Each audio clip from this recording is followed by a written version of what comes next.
Hi viewers, welcome to our channel. ప్రస్తుతం మనతో పాటు సీనియర్ జర్నలిస్ట్ దామ బాల సార్ వారితో మాట్లాడారు. నమస్కారం సార్.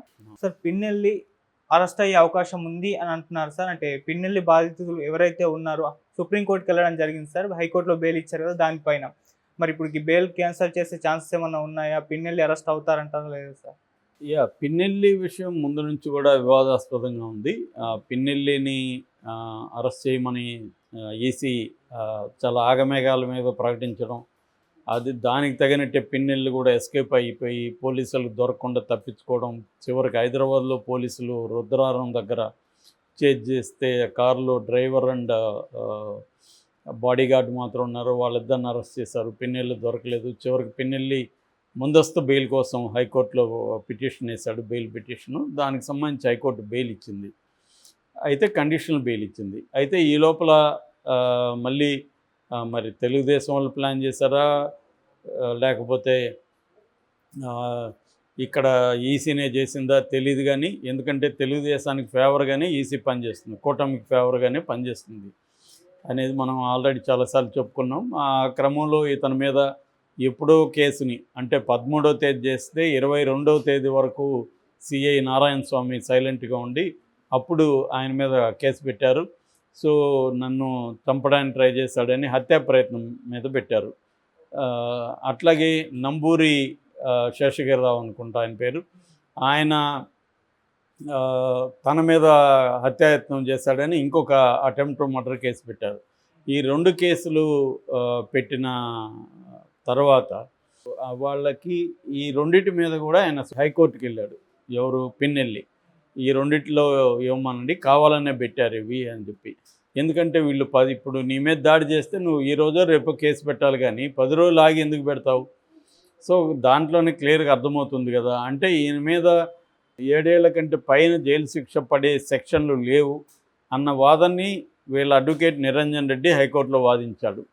అందువల్ల ఈయన అరెస్ట్ చేయకూడదు, 45A కింద నోటీసులు ఇవ్వాలని.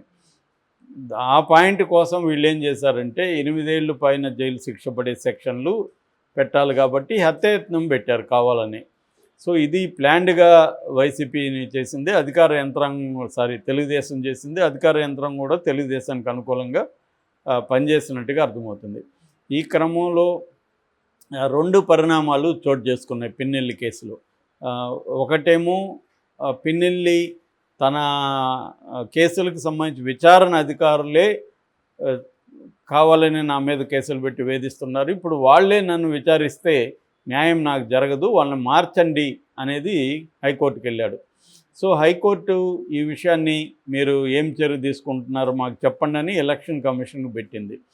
Election commission Karampudi CI Narayana Swamy మీద వేటు వేసింది, సస్పెండ్ చేసింది, ఆయన మీద విచారణకు కూడా ఆదేశించింది. కానీ మిగతా వాళ్ళ మీద కూడా ఈయన ఎస్పీ మీద పెట్టాడు, తర్వాత అక్కడ ఉన్న ఐజీ మీద కూడా, గుంటూరు రేంజ్ 5 మీద కూడా పిన్నెల్లి పెట్టాడు. దాని మీద మరి ఈసీ ఇప్పటివరకు ఏమీ చర్య తీసుకోలేదు. మరి ఈ విషయంలో హైకోర్టు ఎలా రెస్పాండ్ అవుతుందనే చూడాలి. ఎందుకంటే పై అధికారులు వేధిస్తున్నప్పుడు కింది అధికారులని ట్రాన్స్ఫర్ చేయడమో సస్పెండ్ చేయడం వల్ల ఉపయోగం ఏమి ఉండదు కదా. పై అధికారి చెప్పినట్టే కొత్తగా వచ్చే సిఐ కూడా అతని మాటే వింటాడు కదా ఎలాగో. సరే, ఇది ఎందుకు జరుగుతుంది అంటే ఈసీ చాలా విషయాల్లో ఏం చేస్తుందంటే ఒక కక్షపూరితంగా వ్యవహరిస్తున్నట్టు కనబడుతుంది మనకి వైసీపీ విషయంలో. అంటే తనేదో ఒక పర్సనల్గా ఇద్దరు గ్రడ్జిని ఉన్నట్టుగా రూల్స్ని ఫాలో కావడం కానీ, లేకపోతే న్యాయ వ్యవస్థ ఆదేశాలని ఫాలో కావడం అనేది కూడా చేయకపోవడం అనేది కరెక్ట్ కాదు. యాక్చువల్గా డెమోక్రసీలో వ్యవస్థల మధ్య ఘర్షణ అనేది ఉండకూడదు. వచ్చినప్పుడు ఖచ్చితంగా న్యాయ వ్యవస్థ పరిధిలోనే ఈసీ పనిచేయాలి. అంటే న్యాయ వ్యవస్థ అనేది ఏం చేస్తుంది?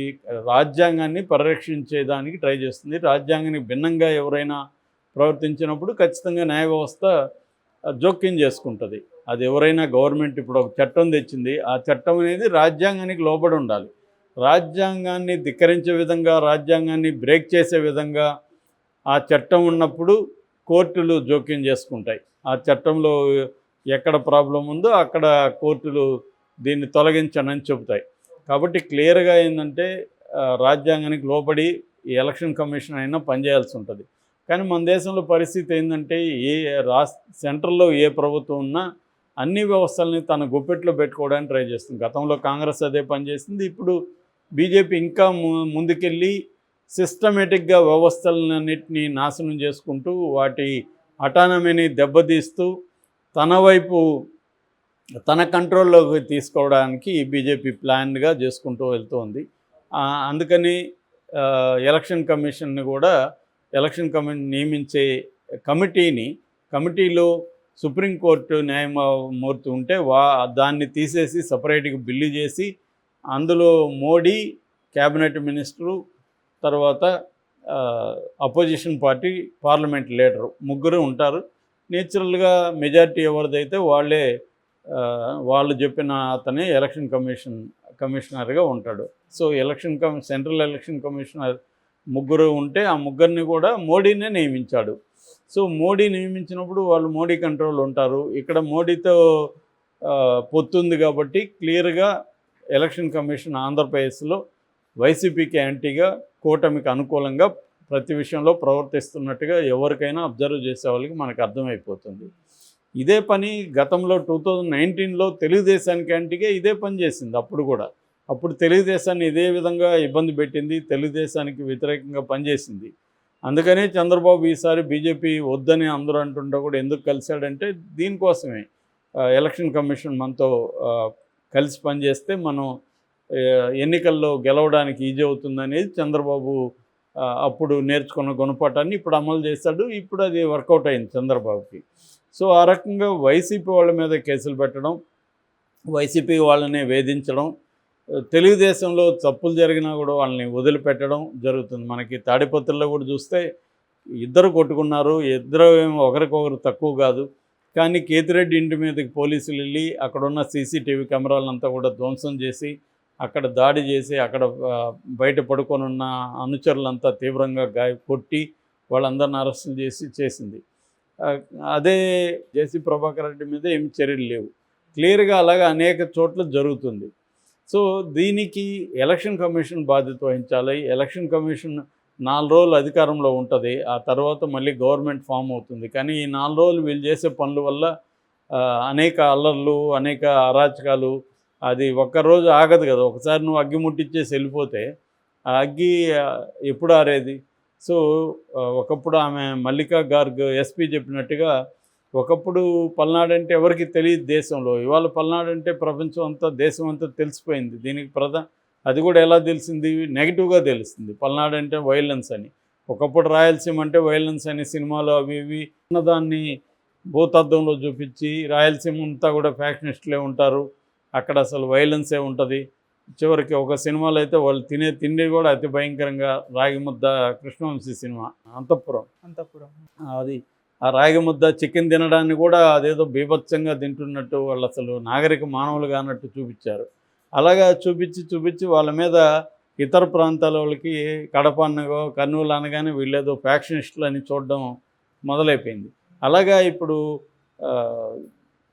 అక్కడ పల్నాడు ఏరియాను కూడా అలాగా తీసుకెళ్తున్నారు. సో నిజానికి అక్కడ ఎవరేమి తక్కువ కాదు. ఈయనకి ఆపోజిషన్గా ఉన్న బ్రహ్మారెడ్డివి కూడా 8 మర్డర్ కేసులు ఉన్నాయి, ఈయన మీద కేసులు ఉన్నాయి. కానీ ఈయన్ని ఇప్పుడు విలన్గా చిత్రీకరించి చేస్తున్నారు. ఈ క్రమంలో ఒక డెవలప్మెంట్ నేను చెప్పింది కోర్టు సంబంధించిన డెవలప్మెంటు. రెండో డెవలప్మెంట్ ఏమో నంబూరి అని ఆయన ఎవరు ఉన్నారో ఆయన ఇప్పుడు సుప్రీంకోర్టుకి వెళ్ళారు.